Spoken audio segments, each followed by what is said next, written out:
Kali ini kita akan fokus pada Lukas pasal 15, khususnya pada perumpamaan tentang anak yang hilang. Ini terdapat di dalam Lukas pasal 15 ayat 11 sampai 32 dan kita akan bahas ayat per ayat. Perumpamaan tentang anak yang hilang adalah sambungan dari dua perumpamaan sebelumnya yang ditulis di dalam Lukas pasal 15, yaitu perumpamaan tentang domba yang hilang dan perumpamaan tentang dirham yang hilang. Bagi beberapa pelajar Alkitab, tiga perumpamaan ini adalah satu kesatuan yang mereka sering sebut sebagai trilogi penebusan. Mari kita mulai perumpamaan tentang anak yang hilang ini. Lukas pasal 15 ayatnya yang ke-11, Yesus berkata lagi, ada seorang mempunyai dua anak laki-laki. Jadi di sini digambarkan mengenai bapak yang punya dua anak, tapi khususnya ditekankan tentang anak yang bungsu. Anak yang bungsu ini datang pada bapaknya dan dia bilang, "Bapak, berikan kepadaku bagian harta milik kita yang menjadi hakku." Jadi, bagi anak bungsu ini, dia menganggap bahwa harta milik bapaknya adalah harta bersama atau harta milik kita ya. Dan bahkan dia katakan di dalamnya ada haknya dia. Jadi dia pikir bahwa selama ini dia bekerja pada bapaknya, dia investasi pada bapaknya, dan bapaknya kapanpun dia mau untuk minta, kapanpun anak bungsu ini mau minta, maka bapaknya wajib untuk berikan haknya. Karena itu adalah hak dari anak bungsu. Ini pemikiran daripada anak bungsu. Dan bahkan kalau kita lihat dan kita rasa baik-baik ayat ini, saat itu sebenarnya anak bungsu ini minta harta warisan, tapi dianggap itu adalah haknya. Padahal harta warisan itu adalah karunia dari seorang bapak. Dan pada budaya Yahudi saat itu, tidaklah wajar bagi seorang anak untuk meminta harta warisan kepada seorang ayah yang masih sehat. Jadi, ketika seorang anak meminta harta warisan kepada seorang bapak yang masih sehat sebenarnya, di balik dari permintaan itu, ada satu kerinduan di dalam hati anak ini agar bapaknya ini cepat mati aja. Jadi sebenarnya itulah yang ada di dalam hati daripada anak bungsu ini. Tapi anehnya bukannya bapaknya marah-marah, justru di ayat ke-12 dikatakan, lalu ayahnya membagi-bagikan harta kekayaan itu di antara mereka. Jadi di sini kita mendapati ada satu anak bungsu yang kurang ajar, nggak tahu berterima kasih, dan ada satu bapak yang aneh. Karena bukannya marah-marah, justru dia bagi-bagikan harta kekayaannya itu. Oke, kita lanjut ceritanya. Ayat yang ke-13. Beberapa hari kemudian, anak bungsu itu menjual seluruh bagiannya lalu pergi ke negeri yang jauh. Tidak menunggu lama, tidak nunggu bertahun-tahun, tidak perlu menunggu berbulan-bulan, cuma butuh waktu beberapa hari setelah bapak ini memberikan harta warisan tersebut. Anak bungsu ini menjual seluruhnya, enggak cuma sebagian, seluruhnya. Jadi dia tidak meninggalkan apapun di rumah bapaknya. Dan bukannya dia membeli tanah di sekitar rumah bapaknya atau di dalam negeri, justru dia langsung pergi ke negeri yang jauh.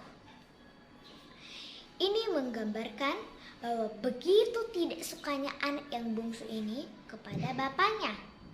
Bukan hanya dia mau bapaknya segera mati, dia mau untuk jauh-jauh dari bapaknya. dan dia mau untuk benar-benar lepas total dari bapaknya ini. Karena fakta bahwa dia tidak ninggalin satupun di dalam rumah bapaknya, berarti dia memang tidak ada rencana untuk pulang lagi ke rumah. Dan frase pergi ke negeri yang jauh bagi orang Yahudi saat itu, dan kalau kita baca dalam Yeremia pasal 46 ayat 27 juga, itu mengindikasikan pergi ke negeri yang jauh, artinya dia pergi ke negeri yang kafir. Jadi ini juga mengartikan bahwa anak yang bungsu ini pergi ke negeri yang jauh, meninggalkan iman dari bapaknya ini. Jadi bayangkan, bukan hanya dia benci kepada bapaknya, dia benci pada tradisi dari keluarganya. Dia juga benci pada iman dari keluarganya. Inilah kondisi daripada anak yang bungsu. Dan kenapa dia melakukan hal tersebut? Terlihat jelas di lanjutan dari ayat ini. Di sana, dia memboroskan harta miliknya itu dengan hidup berfoya-foya. Jadi, mungkin dia mengalami bahwa di dalam rumah bapaknya itu dia tidak bisa bebas. Dianggap bahwa di dalam rumah bapaknya itu terlalu kaku, yang gak bisa buat apa-apa, terlalu banyak peraturan dan hukum. Itulah kenapa dia mau pergi jauh-jauh, dan jelas sekali dia pergi untuk hidup berfoya-foya. Di dalam versi King James Version ditulis riotously living, kehidupan yang liar, tanpa aturan, tanpa hukum. Pokoknya semaunya dia saja. Itulah kehidupan yang diinginkan oleh anak yang bungsu, sehingga dia keluar dari rumah bapaknya. Lukas 15 ayat 14. Setelah dihabiskannya semuanya, timbullah bencana kelaparan di dalam negeri itu, dan dia pun mulai melarat. Satu hal yang dia tidak pernah pikir-pikirkan dan dia tidak pernah rancangkan atau rencanakan. Bencana timbul, kelaparan terjadi, harta yang dia miliki sudah habis, dan dia di sana pun dia mulai melarat. Gantinya dia segera pulang ke rumah karena dia sudah mulai melarat. Justru dia pergi dan bekerja pada seorang majikan. Versi King James katakan, and he went and joined himself to a citizen of that country. Jadi dia pergi dan bergabung dengan seseorang warga negara negeri tersebut, yang kemungkinan adalah temannya, teman tempat waktu dia bertemu ketika dia berfoya-foya. Dan kata citizen of the country atau warga negara negeri tersebut, ini adalah satu frase yang menggambarkan bahwa orang ini adalah orang yang kaya, orang yang makmur, sama seperti Rasul Paulus ketika dikatakan saya warga negara Roma. Ya, berarti dia ini adalah orang yang kaya, orang yang makmur dan terkenal. Jadi ketika dia melarat, datang bencana, dan dia pikir adalah dia berharap untuk memperoleh bantuan dari temannya. Dan gantinya temannya ini menganggap dia sebagai seorang rekan, sebagai seorang kawan. Apa yang terjadi? Orang itu menyuruh. Jadi di sini terjadi perubahan status. Anak bungsu yang tadinya adalah seorang anak pewaris di rumah bapaknya, dia keluar dari rumah bapaknya dan dianggap sebagai orang yang bebas. Bencana datang, perubahan status terjadi. Di sini dia menjadi seorang hamba. Di sini dia menjadi seorang pekerja. Yang diharap dia bisa jadi seorang rekan. Yang diharap di sini dia bisa jadi seorang kawan. Justru dia dipekerjakan. Justru dia diperhambakan. Dan bukan sekedar dipekerjakan dan bukan sekedar diperhamba, pekerjaan yang diberikan adalah menjaga babi. Sebuah pekerjaan yang begitu rendah di dalam hierarki para pekerja. Bahkan di dalam kalangan Yahudi, menjaga babi adalah pekerjaan yang najis. Sentuh babi aja najis. Imamat 11 ayat 26 bilang begitu. Apalagi jaga babi. Dan inilah keadaan dari anak bungsu ini di luar rumah bapaknya. Bukan sampai di situ. Ayat 16 katakan, lalu dia ingin mengisi perutnya dengan ampas yang menjadi makanan babi itu. Tidak seorang pun yang memberikannya kepadanya. Di sini kita lihat satu hal yang lebih tragis lagi. Saking kelaparannya, dia mau untuk makan makanan babi. Di sini dia menganggap bahwa dirinya selevel dengan babi karena dia mau makan makanan babi. Tapi tidak seorang pun yang memberikannya kepadanya. Babi dikasih makan, dia tidak dikasih makan. Dan inilah kondisi dari anak yang bungsu di luar rumah bapaknya. Bukan hanya dipekerjakan dan menjadi seorang hamba, yang dia harap dia akan menjadi orang yang sangat bebas dan bersenang-senang di luar rumah bapaknya. Justru didapati dia menjadi hamba. Dia menjadi seorang pekerja selevel paling bawah. Bukan hanya itu saja, dia menjadi selevel dengan babi karena dia memakan makanan babi. Tidak berhenti sampai di situ. Babi dikasih makan, dia tidak dikasih makan. Artinya orang lebih sayang babi, orang lebih menganggap atau orang lebih berharap babi untuk hidup daripada dia yang hidup. Di sini levelnya dia turun di bawah babi. Najis dari sesuatu yang paling najis. Dan inilah kondisi dari anak yang bungsu. Di sini kita lihat terjadi penurunan status yang sangat drastik.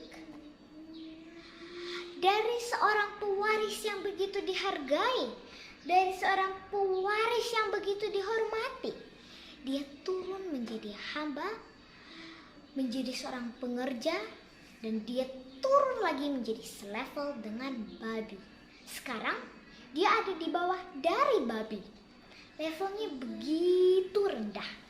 Dan inilah kondisi dari dosa ya sebenarnya. Orang menganggap bahwa dosa itu hal yang nikmat. Orang menganggap bahwa saya bebas, bahwa hidup dengan Tuhan adalah sesuatu hal yang tidak menyenangkan, dan dosa adalah satu hal yang begitu menyenangkan. Tapi cepat atau lambat, waktu akan membuktikan bahwa dosa akan membawa kepada seseorang yang menikmatinya, dan mereka akan dapati bahwa kehidupan mereka di dalam dosa adalah satu kehidupan yang begitu terpuruk, bahkan jauh di bawah babi. Cepat atau lambat itu akan terjadi. Sesuatu yang dia pikirkan menyenangkan ketika ada di luar rumah dari bapaknya, justru ternyata sebaliknya yang terjadi. Justru dia berada pada satu kondisi perhambaan yang paling buruk. Nanti ketika dia ada pada kondisi seperti ini, Lukas pasal 15 ayat yang ke-17 menulis, lalu ia menyadari keadaannya. Katanya, betapa banyaknya orang upahan Bapakku yang berlimpah-limpah makanannya. Tapi aku di sini mati kelaparan. Aku akan bangkit dan pergi kepada Bapakku dan berkata kepadanya, Bapa, aku telah berdosa terhadap surga dan terhadap Bapa. Aku tidak layak lagi disebut sebagai anak Bapa. Jadikanlah aku sebagai salah seorang upahan Bapa. Nanti ketika dia mengalami pengalaman pahit ini, ketika dia mengalami kenyataan buruknya hidup di dalam dosa, barulah dia sadar keadaannya. Ini adalah kata kunci yang penting. ia menyadari keadaannya. Walaupun kita juga di sini tidak bisa tahu pasti apakah ini adalah sebuah pertobatan yang benar-benar, yang sungguh-sungguh, atau adalah karena pertobatan untuk memperoleh kehidupan yang lebih enak. Nanti kita akan lanjutkan ya. Intinya adalah ada sebuah kesadaran di sini. Dan ini adalah kunci utama bagi kebangkitan anak bungsu untuk kembali pulang ke rumah. Seseorang untuk mengalami kebangkitan kerohanian, yang pertama yang dia harus alami adalah dia harus menyadari keadaannya. Dia harus menyadari bahwa kehidupan di dalam dosa, sebuah kehidupan yang begitu terpuruk. Kehidupan di dalam dosa adalah kehidupan yang tidak menyenangkan. Kehidupan di dalam dosa dan sebuah kutuk. Selanjutnya, dia harus menyadari bahwa kehidupan dengan Bapa, kehidupan yang selaras dengan kebenaran, bahwa hukum Tuhan adalah sebuah kehidupan yang berlimpah-limpah, di mana di sana terdapat kehidupan yang berlimpah-limpah. Bahwa hukum Tuhan adalah hukum yang menyenangkan, bahwa hukum Tuhan adalah hukum yang membawa berkat, hukum yang membawa kebahagiaan dan kesenangan tentunya. Orang yang mau mengalami kebangkitan kerohanian, dia harus menyadari dua hal. Dia harus sadar bahwa dosa sebagaimana adanya menjijikan.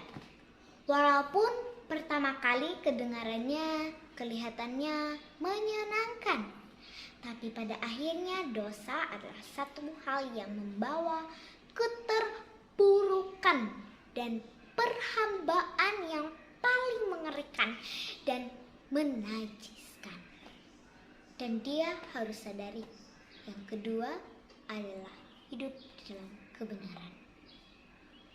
Hidup bersama dengan Bapa, hidup selaras dengan hukum Tuhan adalah satu hal yang menyenangkan dan paling membahagiakan.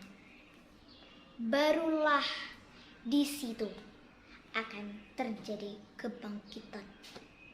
Jadi, sampai di titik ini barulah dia sadar kebaikan dari Bapaknya. Selama dia hidup di rumah Bapaknya, dia tidak pernah melihat bahwa apa yang dibuat oleh Bapaknya adalah sebuah kebaikan. Ia menganggap bahwa apa yang dilakukan oleh Bapaknya adalah suatu hal yang memperhampa dia. Satu hal yang terlalu mengikat dia. Tapi ketika dia mengalami masalah bencana terjadi, krisis datang ke dalam hidupnya, di situ dia mengingat kebaikan dari Bapaknya. Hal yang perlu disadari, hal selanjutnya yang perlu dialami bagi kebangkitan kerohanian di dalam pertobatan seseorang adalah dia harus sadar bahwa dia telah berdosa dan dia tidak layak lagi.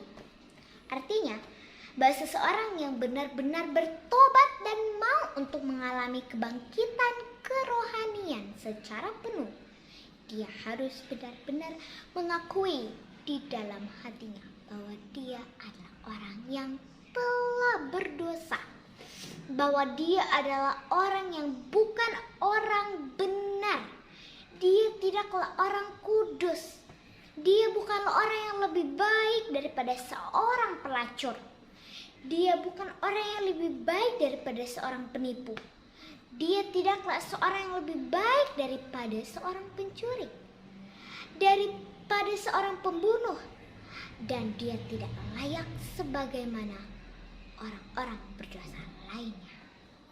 Itu adalah kunci dalam mengalami pertobatan dan kebangkitan kerohanian secara penuh. Akhirnya anak bungsu ini pulang ke rumah. Lukas pasal 15 ayat 20. Maka bangkitlah ia dan pergi kepada bapaknya. Ketika ia masih jauh, ayahnya telah melihatnya. Lalu tergeraklah hatinya oleh belas kasihan. Ayah itu berlari mendapatkan dia, lalu merangkul dan mencium dia. Sebuah kebetulan kelihatannya ya. Masih jauh, ayahnya udah melihat dia. Tapi apakah ini kebetulan atau tidak? Nanti kita akan lihat. Intinya adalah ayahnya melihat anak bungsu ini. Kepulangan dari anak bungsu ini. Lalu gentinya marah-marah, tergeraklah hatinya oleh belas kasihan. Hanya itu berlari mendapatkan dia, lalu merangkul dan mencium dia. Di sini digambarkan seorang bapak yang penuh dengan belas kasihan.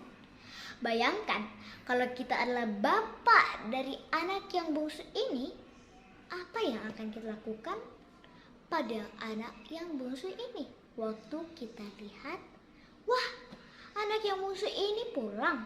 Oke, kalau saya jadi bapak ini, mungkin saya akan pergi ke tempat duduk yang paling nyaman. Ya, mungkin saya malah pura-pura tidur di situ, atau saya sudah nunggu-nunggu anak bungsu ini untuk datang minta maaf. Kalau bisa bersujud dan cium kaki saya. Hanya sayangnya, bapak yang di dalam Lukas pasal 15 bukanlah saya. Dan seperti inilah bapak yang penuh belas kasihan digambarkan. Dan seperti inilah bapak yang di surga digambarkan. Bapak yang siap untuk menyambut anak-anaknya yang berdosa, yang mau pulang ke rumah. Bahkan bapak yang menanti-nantikan kedatangan orang yang berdosa untuk datang. Dia siap untuk memeluknya, menyambut dan bahkan memberinya jubah yang indah. Kalau kita lihat, lalu tergeraklah hatinya oleh belas kasihan. Ayahnya itu, perhatikan kata ini, berlari mendapatkan dia lalu merangkul. Ingat, di zaman itu kebanyakan orang menggunakan jubah. Dan untuk seorang yang berlari menggunakan jubah ada satu hal yang sulit. Maka seseorang harus mengangkat jubahnya setidaknya sampai setinggi lutut untuk dia bisa berlari. Dan bagi budaya orang Yahudi, bagi budaya Timur Tengah pada umumnya, seorang bapak yang berlari-lari adalah satu hal yang memalukan. Apalagi berlari-lari sambil mengangkat jubah. Di dalam budaya orang Yahudi, kelihatan betis adalah satu hal yang memalukan. Dan bapak ini sudah tidak peduli lagi kepada harga dirinya ketika dia melihat kepulangan dari anak yang bungsu. Dan ini adalah gambaran dari apa yang dilakukan oleh Bapa Surga. Surga sudah tidak lagi terlalu mementingkan harga dirinya. Bahkan seluruh harga diri surga sudah diberikan demi kepulangan dari anak yang bungsu. Kepulangan dari anak-anak yang berdosa. Yesus bahkan bagaimana disalibkan? Telanjang tanpa busana. Dan bagi Yesus tidak peduli seberapa malu ia harus mengalami hal tersebut. Yang penting dia bisa melihat saja dan sadar untuk bisa ada di rumah Bapaknya. Lebih lanjut, bukan saja Bapak ini berlari-lari melupakan harga dirinya, Bapak ini merangkul dan mencium dia. Ketika kita baca ayat ini, ya oke lah, karena dia sayang pada anaknya, otomatis ekspresi dan kasih sayang dia merangkul dan mencium. Tapi kalau kita lihat dari latar belakang kebudayaan bangsa Yahudi, ada satu hal yang unik di sini.